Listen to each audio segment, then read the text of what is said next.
Guys, welcome to Culture Hub TV. Today we are at Kibabii University, one of the local universities in Bungoma.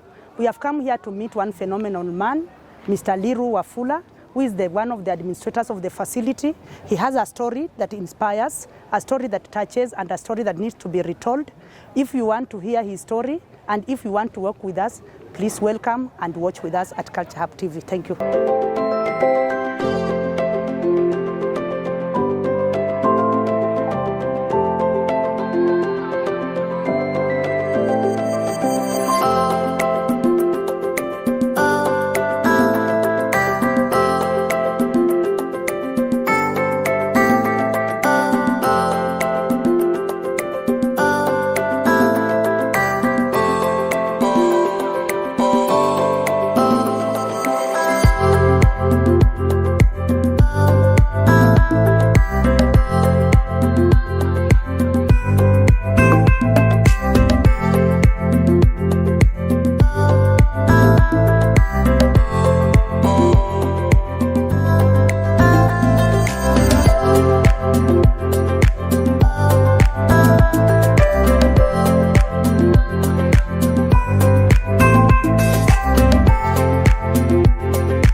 I'm the guest interviewer for Culture Hub.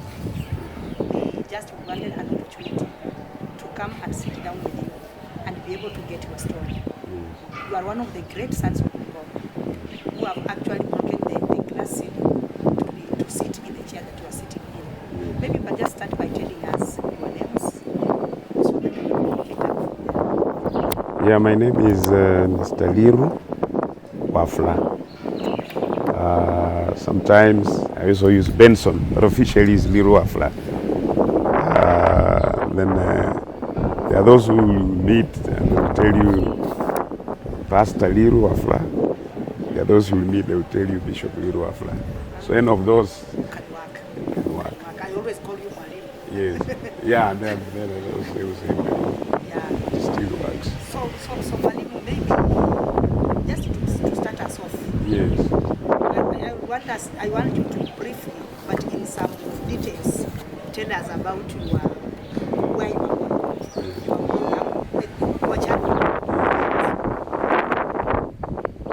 Yeah, actually, where Nzoia Sugar Company sits today was our original home. That's where I was born.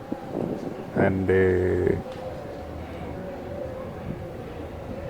later on, when Nzoia Sugar came, we moved to Chebosi, that is in Webuye West. So that's where we stay currently. Up to now. Okay. Yes. So that is where your home is? Yeah, so my home is in Chebosi. Yeah, we call it location. Yeah. So, being born in Nzoia, yes. We call it Nandolia. Yeah, we call it Nandolia. Exactly. In fact, it's dying with the time, but otherwise it was called Nandolia. Yes. Yeah. So, tell us about your growing up as a small boy in Nandolia. In Nandolia? Yes. Hey, that was another challenging. If I remember Zoya, you know now that we have the primary school called Zoya, but otherwise initially it was called Charicha Primary School. And it is actually where we were born. That's where my father was born, where my grandfather also was born. But the challenge I had in Chalicha or Zoya was because of my physical disability. That was the most challenging thing I experienced because, As you grew up. yes, I grew up because the school was about 1.5 kilometers or so. Maybe they say 1.5 or something like that. So getting to school was a real issue. Yeah, until my parents remained wondering how they would help me. So they started physically carrying me to school at 11 years. So is it at 11 years that you joined the primary school? Yes, it's at that time that I joined the primary school. After they had agonized and thought, Actually, they never knew that they should have looked maybe for a special school. So when they go to the special school, they discovered I was already over age. I could not be admitted. so you went to the regular program? Yeah, now I had to go to an ordinary school. Yes. So I'm sorry to ask this, Yes. but I don't want to assume. Yes. Were you born with your physical disability? According to my mother's, because my mother is the one who can tell it all, Yes, right? yes, yes. He says I was born normally, like any other child. And when I was picking up at the age of, walking, I got a body attack. Or else it was just very normal like other children that are physically retarded simply because of the body attack. They did what they did. I have even memories at a very young age. Yes, yes. Being taken from the hospital. Yeah, we used crutches, all approaches to make me be able to walk. But eventually not walk. Yeah, so they did what they could at that time. Okay.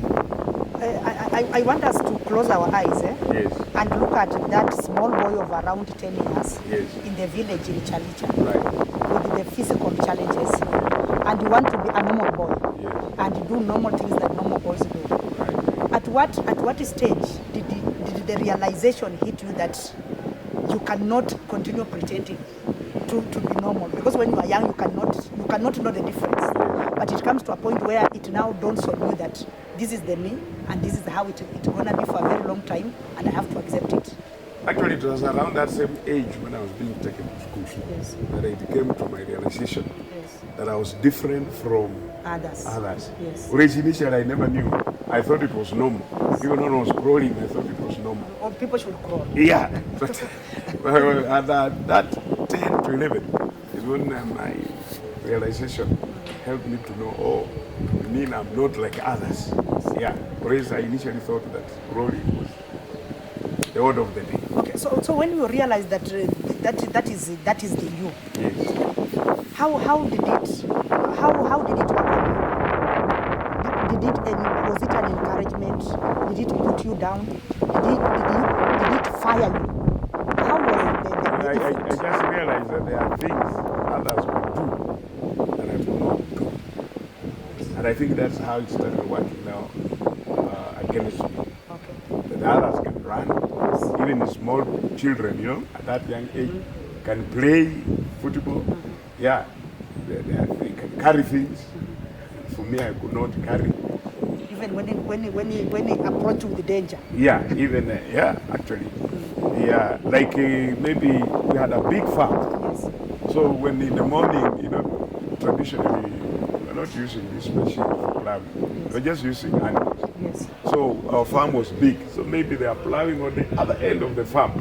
So you see, other children are excited. They are going to Running see to the animals and how it is working.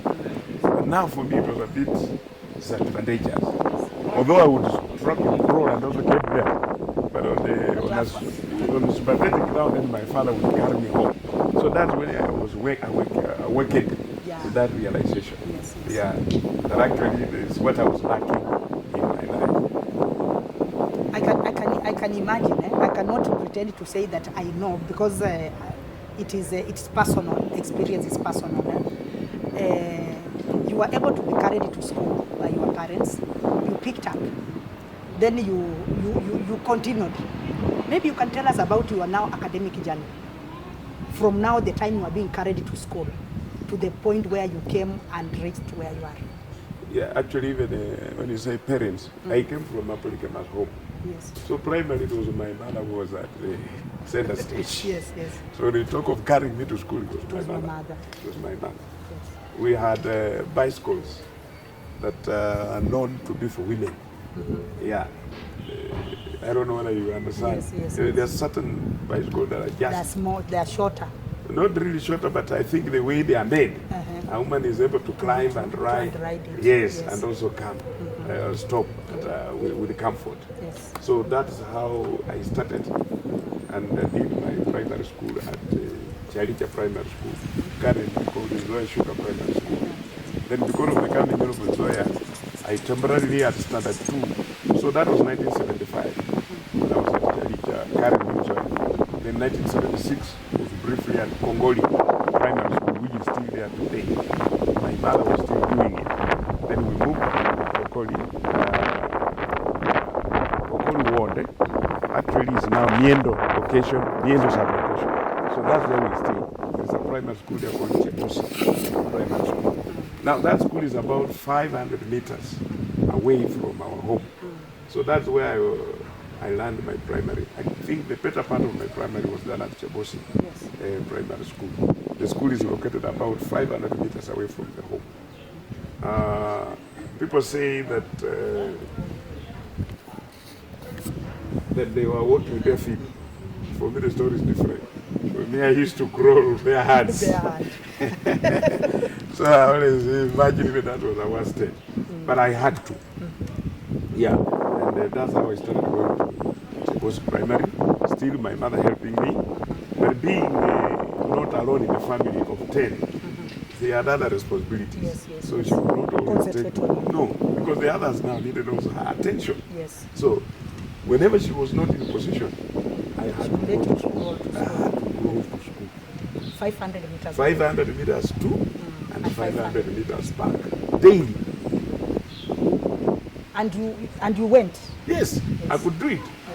I could do it, especially at one time when I was in standard 3, when I realized that I needed to work hard in my academic life. Yes. Because I used to crawl. So one evening when I was crawling back home, the rains got up and I was crossing through a football pitch.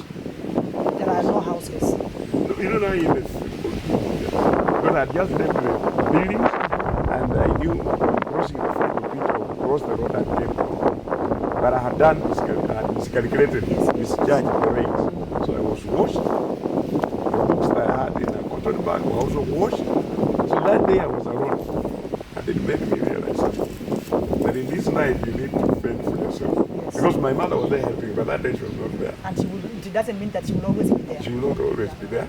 So it made me even now, that's why I came to know God in my heart. Yes. Because I made a prayer to God and said, God help me. At that point At in that- the field, Imagine the field when I was being rained on. Yeah. Said, you told God no. Yeah, said God, help me. So that one time I stand and tell the world that I am able. Yeah. Yeah, and that's how it changed my life. It revolutionized my thinking. I didn't want now to look at myself as physically challenged. I started looking at what can I do, even in my condition, in my state. Yes. What is it that I can do? Yes. So it made me now not look at it as an excuse for me not to work hard. No. In fact, instead It was I- to propel you now. yeah, to even make me work harder. Okay. So I even now had to calculate roughly how much time I needed to crawl from home To school. to school. And that made me now be arriving in school on time. Because your world was about crawling. Yes. Yeah. Yes. So that is now my mode of movement. Yes. Because I had to find out how I would be in school in time. In time. Yes.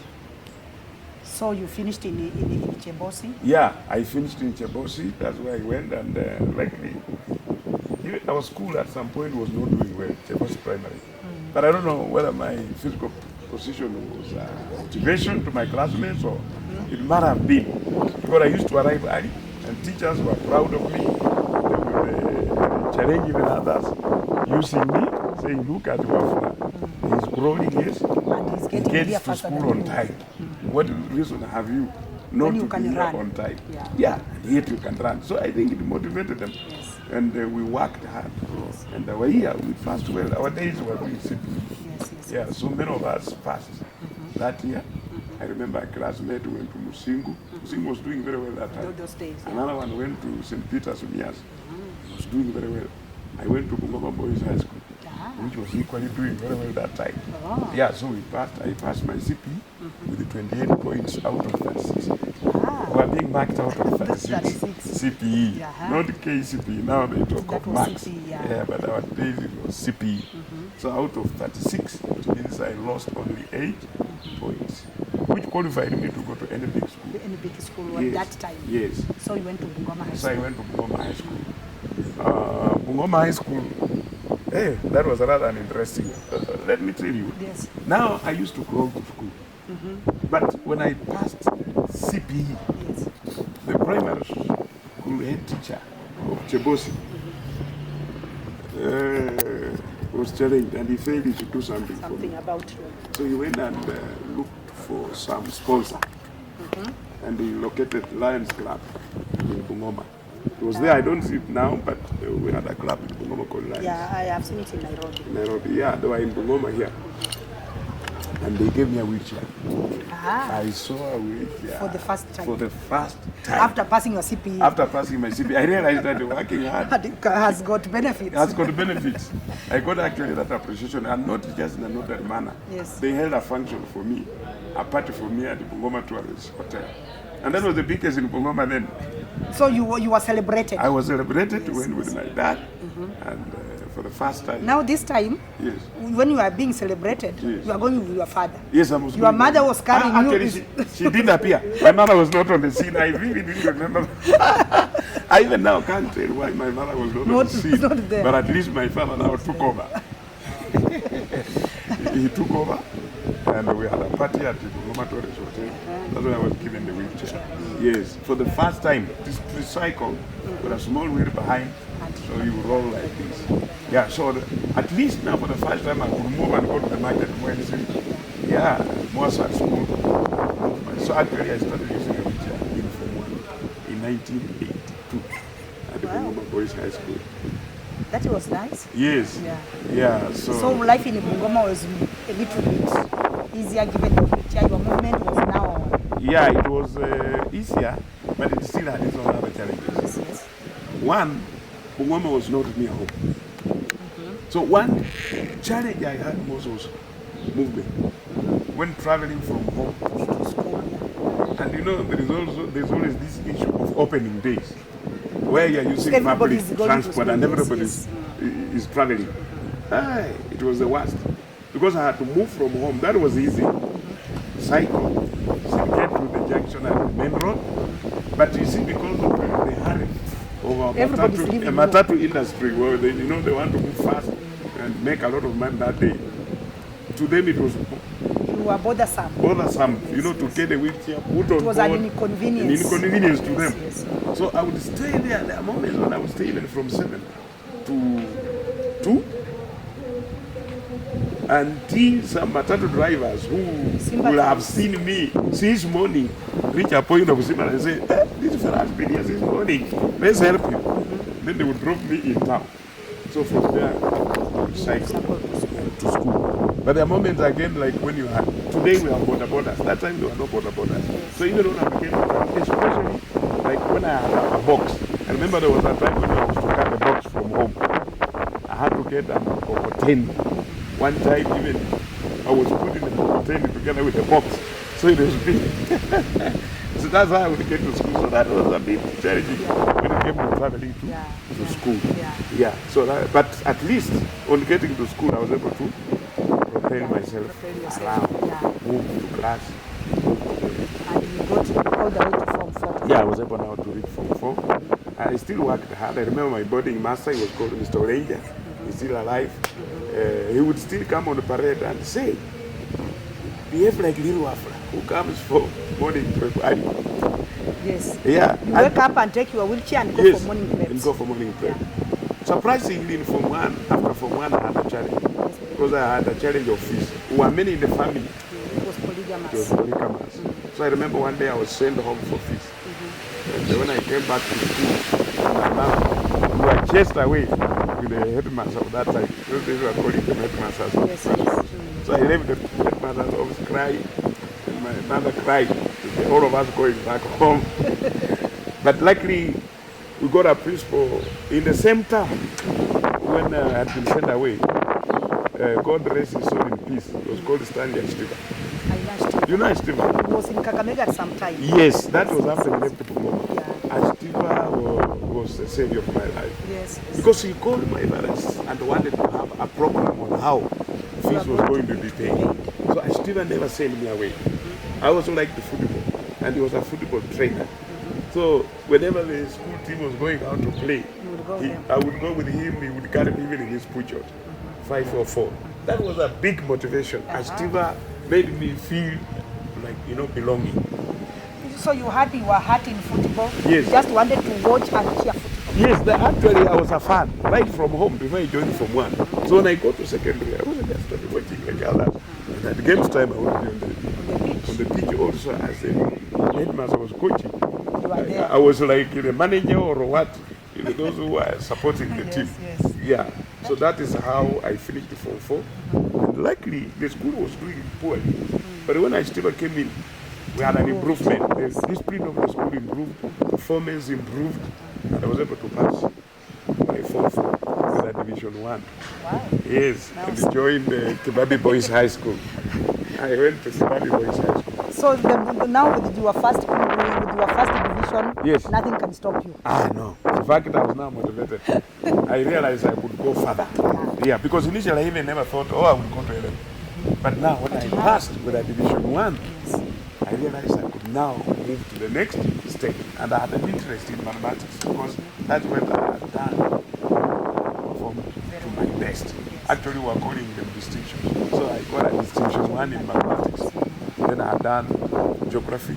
So I went to A-level at Kibabii Boys High School, St. Mary's Kibabii Boys High School, to take mathematics, geography, and economics. Yes. Such a combination. Yeah, so we're calling it MG Con. MG Con. Yes. I've heard about MG Con. Yeah, we had MPC, what not. So that was my combination. Yeah.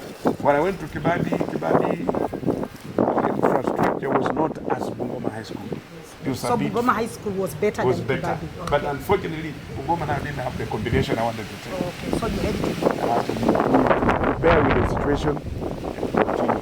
So that's how I made it from Kibabii.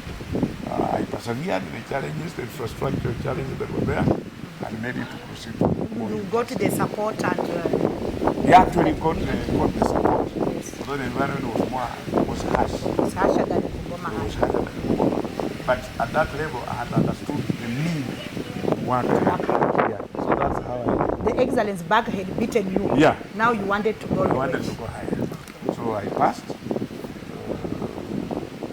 10 points were being marked out of, was it 19? Yeah, because you had to take 3 subjects and each maximum score match of 6 points. So 6 by 3 was 18. But there was a general paper where you could give it 1 point. Yeah, so that is 19. I have to, but I got 10. So joined Moi University. Yeah, and I chose education. I wanted to be a teacher. Yes. So I arrived at Moi. Another chapter started. Moi did not have a special unit. Moi was just having ordinary program. Facilities. There were no special units for people with any disability. In fact, we were the second group of education. It was just in its initial stages. So construction was still going on. Yeah, because I remember even the room I was given, I started staying there and I was still plastering. So movement was still a challenge, but I'm happy that the administration had concern for me, because where the classes were was around more than 500 meters. Yeah. So it's just a journey. A journey again, and the challenge was lectures are done in both ends. So you rush from would one finish corner. one, you have to rush from one to the other. And when by the time you get to the other, maybe the lecture is halfway. Yeah, but the administration came in swiftly, and they provided means for me. They assigned one of the university drivers, whom I served the timetable, and I would be moved.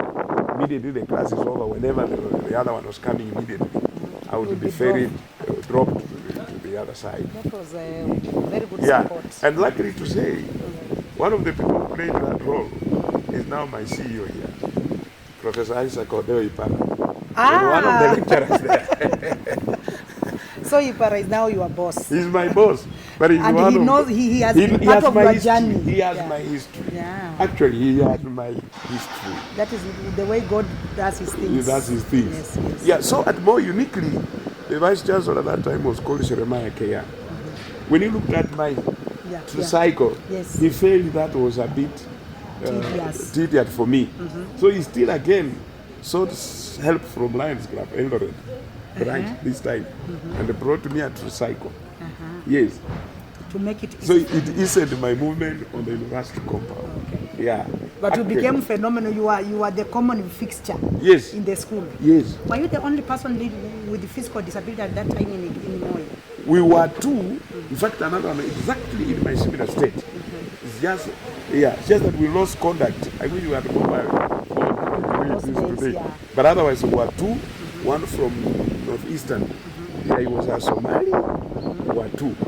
In fact, it was me. We were two. So I still remember even one of my classmates who is a politician today. Aden Dwale. That was our classmate. So that Dwale used to push us. Yeah. He used to push the friend because you see he comes from that region. Yeah, so that was our friend. Yeah, that was his friend. So by extension now we became Now friends. friends. Yeah. So that which now made my movement better. Apparently the other one came with this tricycle earlier. Okay. Yeah, so he came equipped. Yes, equipped. But for me, I had this one where I was standing in the benefit. wheels. Yeah. So actually, Jeremiah can help me get another wheelchair. So Mwalimu, to just when you left Kibabii, Yes. with your 10 points, Yes. you are going to Moi. Yes. You have to choose a career. Yes. Then you thought, I want to be a teacher. Actually, Did you choose the career with your physical in mind, or it's just you just wanted to be a teacher? I had a passion For teaching.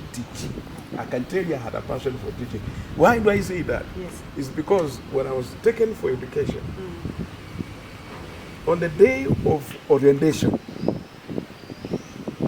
because we were admitted on a day like this, then the following day, because of that old wheelchair that I've told you about, it used to have a problem with that small wheel. So when I was admitted, it had that problem. So my dad went to look for the wheel the following To repair it. to repair. So he brought the wheel in the morning. By coincidence, he met the deputy vice chancellor, the late Professor Maleche. And they happened to have been classmates at Kibabii High. So he informed him that, oh, my son has come here for education. So they, without informing me, transferred me to a different program. Oh, from teaching now. From teaching, which I had chosen after finishing. Without involving you. Without involving me. So when I noticed that on the notes board at the dean of students. They posted the names. Yes, they posted, they put them on the notes board. I entered the office and objected. Said no. Said no. I had chosen to be a Education. teacher. I wanted to be a teacher. And that is what I'm doing. And that's what I decided to do. So I had to be given back that program. And What program had your father chosen for you? he had chosen for me an arts program, maybe within the line of administration. Where you can just sit and You were do thinking your I'll things. just do office work, like maybe a DC. Or Said that, no. that's what he thought. He thought of To make office it work easy for you. For me. Yeah. Not to move around.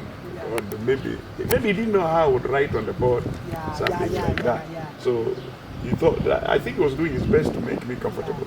But my passion was for teaching. Teaching. Yes. Now that your passion was for teaching, Yes. maybe you can tell us about your journey as a teacher. Yes. After now more, now we want to understand. Yes. Now you have graduated. Yes. You are now you are a teacher. Yes. You are supposed to go to the classroom Yes. and now teach. Yes. Maybe you can now tell us about your experience as a teacher. In fact, my experience as a teacher begins with when I went for teaching practice. Yes. I remember Professor Kafu. He was the coordinator for teaching practice in this region. He, in his position, gave me Lihru girls. That was my first school where I taught officially. Although I taught on board after A-level. But actually, the passion for teaching was already in me because Yes. after A-level, I was teaching on board. Yeah, I have children I taught in 1988. Yeah, so I did teaching practice at Lihru girls, and I excelled. I scored an A in teaching practice. Yeah, and then when I completed university, I was posted. So when I was posted, the current, is it Nancy Macharia? The CEO. The CEO of TSC. Yes, yes. She was the staffing officer, Westerners.